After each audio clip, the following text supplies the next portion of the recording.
Assalamualaikum warahmatullahi wabarakatuh. Salam informasi, salam sejahtera kepada semua teman-teman yang sempat bersama saya pada hari ini. Terima kasih banyak kepada yang terus memberikan sokongan, yang terus share, like dan juga subscribe channel saya. Saya mengucapkan terima kasih kepada anda semua atas sokongan yang anda berikan. Ya. Hari ini saya nak ulas tentang siang tadi saya ada dengar live.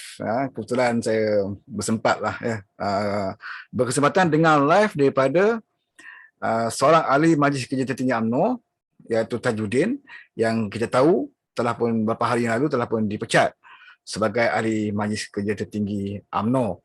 Ya, dan hari ini Tajuddin membuat satu sidang akhbar dan hampir 1 jam juga lah saya rasa. Ya, beliau meluahkan perasaan dia, ya, terhadap UMNO terutamanya.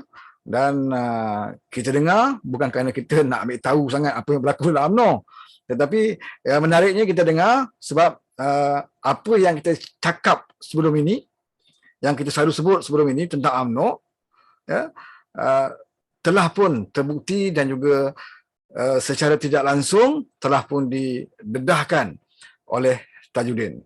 Ya. Kita tahu pemimpin UMNO ni, ya, kalau ada perkara yang tak betul dalam parti, dia akan cuba sorok-sorokkan. Ya, ada yang tak betul penyelewengan, dia akan cuba sorok-sorokkan seboleh-bolehnya, dia akan cuba sorokkan. Tetapi kalau berlaku satu pada diri masing-masing, ya, pada diri seorang individu atau pemimpin UMNO, ya, mereka tidak ada lagi segan silu untuk mendedahkan, ya, melondeh melondeh seluar pemimpin mereka. Dan ini kita lihat bukan pada Tajuddin, sebelum ini pun banyak kita dengar, ya, daripada Anwar Musa pernah mendedahkan macam-macam, ya, tentang perangai UMNO, dan yang terbaru adalah Tajuddin, ya, di mana Tajuddin turut mengulas bagaimana peristiwa mengumpul tantangan untuk mengangkat Datuk Seri Anwar Ibrahim, ya, bagaimana beliau menyatakan bahawa beliau sendiri juga di antara yang sign SD menyokong Anwar Ibrahim sebagai Perdana Menteri, ya, satu ketika dahulu. Dan beliau juga disebut nama Nazri Aziz di antara orang yang juga tanda tangan, ya, bosku juga Zahid dan sebagainya. Jadi sebelum ini kita dah tahu, ya, memang kita tahu dan diterangkan, dijelaskan oleh Setiausaha Agung.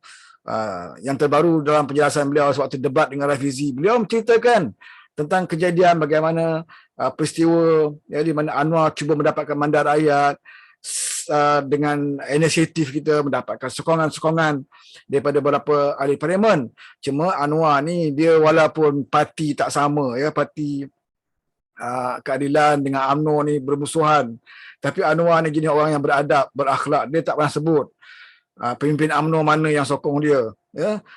Kita tak sebut pun sebab kita nak jaga kawan-kawan di dalam UMNO ni, ya.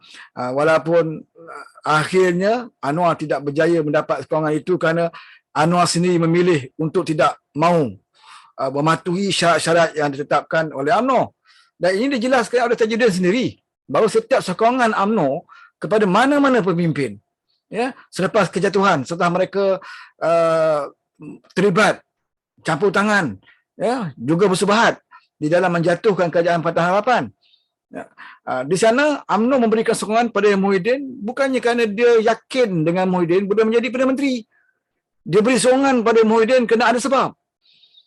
Kita dah nyatakan sebelum ini, ya, dan kita tahu, dan seperti mana audio yang terdedah bagaimana Muhyiddin mengatakan dia boleh dapatkan sokongan dengan cara scheme of things, kita tahu. Tapi dijelaskan oleh Tajuddin bahawa UMNO sokong Muhyiddin ada sebab. Ada beberapa syarat yang diberikan kepada Muhyiddin.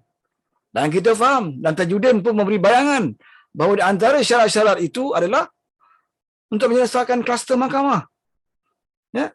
Bermakna sokongan kepada Muhyiddin bukan ke atas kemampuan Muhyiddin mentadbir negara. Pada UMNO, biarlah apa nak jadi pada negara pun, apa nak jadi pada rakyat pun, yang penting adakah Perdana Menteri ini boleh membebaskan kami daripada masalah mahkamah. Itu yang dimaksud oleh Tajuddin di dalam PC beliau. Didedahkan oleh Tajuddin itu sendiri. Bukan pembangkang. Kita dah cakap sebelum ini. Mungkin ada kalangan ahli UMNO yang tak percaya. Dia kata, oh ini pembangkang cari alasan, kan? Untuk mencari alasan setelah jatuh. Tetapi kita tahu bahawa benda ini memang benar-benar wujud. di mana mereka sanggup jatuhkan kerajaan yang diberi mandat oleh rakyat untuk mengangkat satu lagi kerajaan, seorang lagi Perdana Menteri yang mereka yakin dan mereka percaya boleh membantu menyelesaikan masalah peribadi masing-masing. Ya, tapi Muhyiddin, ya, malangnya Muhyiddin tidak menunaikan janji. Maka sebab itu UMNO, ya, keluar menarik sokongan, terutamanya kluster-kluster mahkamah ini. Ya, mereka dan kumpulan-kumpulan mereka menarik sokongan daripada Muhyiddin. Kemudian mereka cuba, ya, untuk menguji Anwar Ibrahim. Mereka ingat, oh, selama ini betul kot Anwar ni kemaruk nak jadi Perdana Menteri. Inilah peluang terbaik kita untuk kita nak bebaskan diri kita daripada mahkamah, daripada isu-isu yang melanda mereka, ya, dengan boskunya, dengan pertuduhan, beberapa pertuduhan Zahidnya, dengan beberapa orang pimpinan UMNO yang juga di antara yang terlibat dalam beberapa kes. Inilah peluang terbaik, kata mereka, untuk selamatkan diri dalam masa keadaan mereka rasakan bahawa Anwar kemaruk nak jadi Perdana Menteri. Mereka umpan Anwar. Sebab itu kita masih ingat 15 ahli parlimen UMNO yang menolak Muhyiddin. Mereka cuba untuk mempengaruhi Anwar Ibrahim, ya, dengan menyatakan sokongan mereka kepada Datuk Seri Anwar Ibrahim. Ya, tapi bersyarat seperti mana juga mereka meletakkan Muhyiddin sebelum itu sebagai Perdana Menteri. Mereka mengharapkan kamu boleh jadi Perdana Menteri, kami boleh sokong dengan syarat kamu tentukan kes-kes kami ini diselesaikan dengan baik. Ya? Jadi inilah tawaran yang mereka berikan kepada Datuk Seri Anwar Ibrahim. Tetapi alhamdulillah, ya, kita patut bersyukur. Kita patut bersyukur sangat-sangat kerana kita memiliki seorang pemimpin seperti Datuk Seri Anwar Ibrahim. Bila berada di hadapannya tawaran jawatan dan kedudukan, ya, dan di hadapannya juga ada prinsip, beliau boleh mengutamakan prinsip terlebih dahulu. Beliau sanggup menanti, beliau sanggup terus untuk menjadi pembangkang kerana beliau tahu bahawa kerajaan yang ada hari ini bukan kerajaan yang disokong oleh majoriti rakyat. Kerajaan yang ada hari ini adalah kerajaan yang disokong oleh kumpulan-kumpulan pengkhianat, yang disokong oleh kumpulan-kumpulan kluster-kluster mahkamah. Jadi kerajaan ini adalah kerajaan pakej lengkap. Ya, kluster mahkamah berada dalam kerajaan, semurid pun ada dalam kerajaan, ya, puak-puak yang menjual agama pun ada dalam kerajaan. Komplit, ya, komplit pakej yang ada hari ini. Sebab itu tak pelik, saudara, apa yang berlaku dalam negara kita sekarang ini. Bertukar Perdana Menteri tak sampai 2 tahun, tetapi masalah negara tidak boleh diatasi. Sebab apa? Sebab kepimpinan yang merampas mandat rakyat ini, mereka nak jadi kerajaan bukan untuk rakyat, bukan untuk membela rakyat, tetapi adalah untuk kepentingan diri masing-masing. Termasuk Lebay. Lebay pun ada masalah. Lebay pun tahu dia ada kes. Kita bukan ada tahu kisah 90 juta. Kita bukan ada tahu kisah bagaimana Nasaruddin Mak Isa menceritakan tentang duit-duit yang beliau dapat. Banyak yang tidak dapat dibongkar. Ya? Dan mereka bimbang kalau Pakatan Harapan dibenarkan terus menjadi kerajaan, kemungkinan kes-kes yang diterima oleh beberapa pimpinan PAS daripada UMNO, daripada duit-duit UMNO ini akan terbongkar dan ahli-ahli PAS dah mula hilang kepercayaan kepada PAS. Ini yang cuba diselindungi. Sebab itu PAS tidak ada segan silu untuk memberikan sokongan kepada kerajaan Perikatan Nasional ini. Dia tidak lagi segan silu untuk menjadi salah satu parti yang turut sama tebuk atap untuk nak jadi kerajaan. Ya, sedangkan PAS tahu dia orang golongan agama. Ya, boleh katakan yang mereka kata ulama, ya, orang tok guru ulama berada dalam kepimpinan PAS. Dia tahu apa hukumnya kalau kita menjadi ketua dalam keadaan rakyat tidak memberikan mandat kepada kita, memberi kepercayaan kepada kita. Nak lantik imam solat pun akan dapat mandat daripada makmum. Haram seorang imam menjadi imam kalau makmum, majoriti makmum tidak redha dia menjadi imam. Walaupun dia baik sebaik manalah, walaupun dia seorang tahfiz, ya, seorang penghafal Al-Quran, bacaannya baik, dia seorang qari, ya, tetapi kalau makmum majoriti tidak mahu dia jadi imam, ya, mahu orang lain jadi imam, tidak boleh dia jadi imam. Apatah lagi menjadi pemimpin dalam negara kita. Kita ada sistem pilihan raya, kita ada sistem demokrasi, kalau kita hormat kepada sistem ini, selama ini puluhan tahun kita gunakan sistem ini, sama ada kita tidak bersetuju atau tidak bersetuju mana-mana parti yang memerintah, ya, tapi inilah sistem yang kita guna pakai, maka kita harus hormati sistem ini. Ya. Tapi bagi PAS, kalau dia nak, dia akan buat, dia akan ikut walaupun bertentangan dengan agama sekalipun. Kalau dia tidak mahu, dia akan cari berbagai-bagai dalih dan hujah untuk menyatakan, ya, haram untuk terlibat. Saya selalu ulang bagaimana PAS menghukumkan haram merampas mandat rakyat.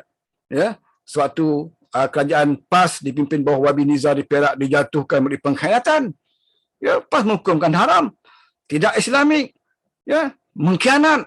Ini dikutuk oleh agama. Tetapi hari ini PAS juga terlibat sama seperti di Perak, terlibat dengan orang-orang yang melakukan pengkhianatan. Jadi sebab itu saya nak berbalik kepada Tajuddin. Ya, kita berbalik kepada Tajuddin. Apa yang Tajuddin dedahkan ini membuktikan bahawa apa yang disebut oleh Datuk Seri Anwar Ibrahim, ya, tentang UMNO, mengapa UMNO begitu bersungguh-sungguh mahu nak adakan pilihan raya, seperti mana Datuk Seri Anwar Ibrahim komen dalam kenyataan terbaru, ya, kenapa nak buat pilihan raya tergesa-gesa? Apakah takut nak menghadapi perbicaraan mahkamah? Nak melarikan diri daripada perbicaraan? Ini yang dipersoalkan oleh Datuk Seri Anwar Ibrahim, dan ini juga diulang oleh Tajuddin. Ya, Tajuddin tahu bahawa apa yang disebut oleh Datuk Seri Anwar Ibrahim itu ada kebenarannya.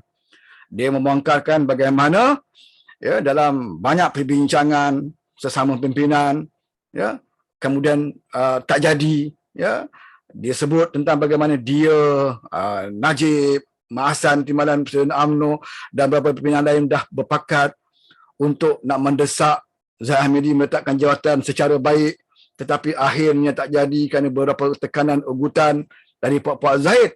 Maka jelas kepada kita, terutamanya kepada anda yang masih lagi mengharapkan UMNO, tolonglah, ya, menggunakan akal fikiran yang Allah berikan kepada kita.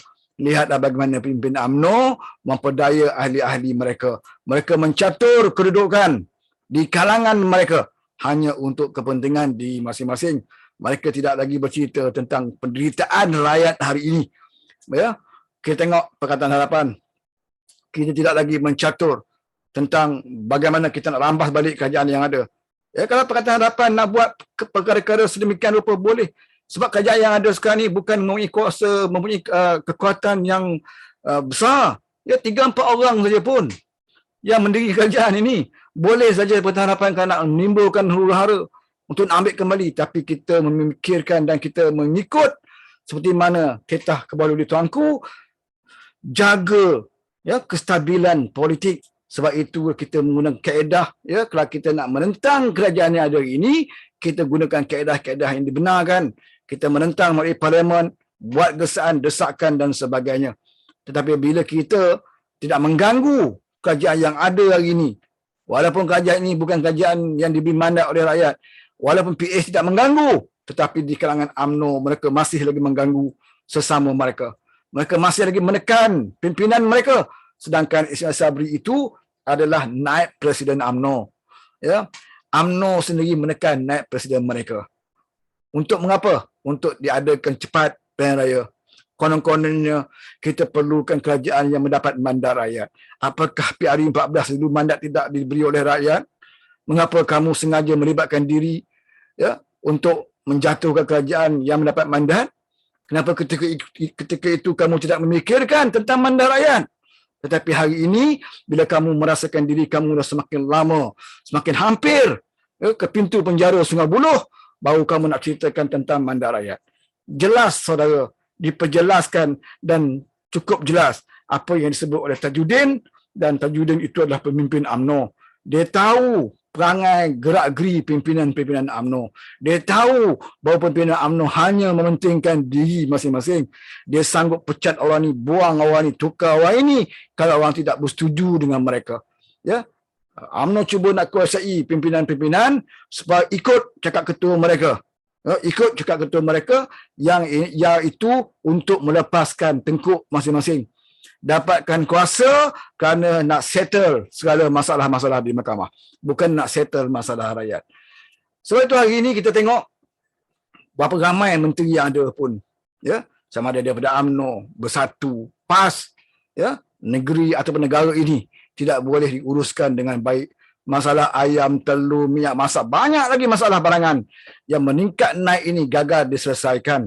Ya, Pakatan Harapan tetap memandang isu rakyat adalah masalah utama seperti mana yang dikeluarkan oleh kenyataan media. Pakatan Harapan, ya, yang tentang menekankan isu supaya kerajaan terus tangani isu kos sara hidup rakyat dengan sesama mereka asyik bergaduh kerana nak dapatkan kuasa. Ya, pilihan raya dah tak apa lama. Tempoh pilihan raya tak apa lama. Tunggu sajalah habis tempoh. Mengapa sekarang kamu sesama kamu berguling, mengguling, pecat, memecat, tekan menekan, ya? Kerana tak sabar untuk nak adakan pilihan raya, kerana kamu rasa kamu boleh jadi kerajaan dan kamu boleh bebaskan diri kamu daripada masalah-masalah mahkamah yang kamu hadapi. Jadi kita sebagai rakyat, kita harus berfikir apakah kita sanggup menyokong satu kumpulan yang hanya mementingkan diri mereka masing-masing, ataupun kita memikirkan tentang kesemua, ya, keseluruhan rakyat Malaysia, ya, kehidupan kita semua, keluarga kita, anak, cucu, cicit kita dan keturunan kita agar dapat berada dalam sebuah negara yang makmur dan juga maju, yang bebas daripada amanat rasuah. Jadi saudara, banyak kali kita sebut dengan rakyat perkara ini. Banyak kali kita bagi tahu rakyat perkara ini. Tapi tak semua, ya, rakyat boleh menerima apa yang kita sebut, sehingga kan ada pemimpin UMNO yang dedahkan ini. Kalau itu pun mereka tak boleh terima, kita tak boleh tak kata apalah saudara. Ya, tak boleh nak kata apalah. Ibarat seperti ayam daging. Ya, seperti orang bela ayam daging, bagi makan hari-hari, ya, sampai gemuk. Ya, bagi makan hari semua, cukup masa akan disembelih, dijual dan juga disembelih.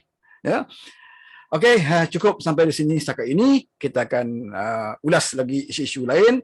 Saya juga belum ulas tentang isu yang terbaru melibatkan mantan Sri Kandi Aisyah, ya, yang semalam ditahan di polis, ya, untuk siasatan beri keterangan atas isu dia membuat satu video TikTok yang menceritakan tentang kos sara hidup, ya, pemotongan subsidi dan sebagainya. Isu ini seolah-olah menjadi satu isu yang besar, isu jenayah, sehingga ramai polis datang rumah dia, serangka rumah dia, bawa dia ke balai polis untuk siasatan dan sebagainya. Itulah ujian dan juga cabaran, ya, kepada bekas Sri Kandi Aisyah, dan sebab itulah saya mengatakan sukar nak cari wanita yang segigih, seberani seperti Siti Aisyah ini. Maka wajarlah, ya, amat rugilah kalau pimpinan Parti Keadilan tidak memberikan ruang kepada Siti Aisyah, ya, menjadi salah seorang daripada pimpinan-pimpinan pelapis di masa akan datang. Kita perlukan orang yang berjiwa kental ini, ya, berjiwa besar ini, yang tidak takut kepada ujian dan cabaran demi untuk perjuangkan dan juga membela nasib rakyat. Cukup sampai di sini, sehingga kita jumpa lagi dari masa. Bagi mereka yang belum subscribe, saya mohon kerjasama anda untuk subscribe channel saya, tekan button subscribe dan share, ya, kalau boleh komen dengan komen-komen yang agak baik, walaupun berbeza pendapat, tak kisah, saya tidak ada masalah. Saya tak pernah delete pun komen-komen anda di channel YouTube saya, asalkan komen anda tidak melampaui, ya, sampai maki hamun, lucah dan sebagainya lah, ya. Kita berbeza pendapat, itu biasa, dah lama dah kita berbeza pendapat, ya. Okey, cukup sampai di sini. Sekian, wabillahi taufiq wal hidayah. Wassalamualaikum warahmatullahi wabarakatuh.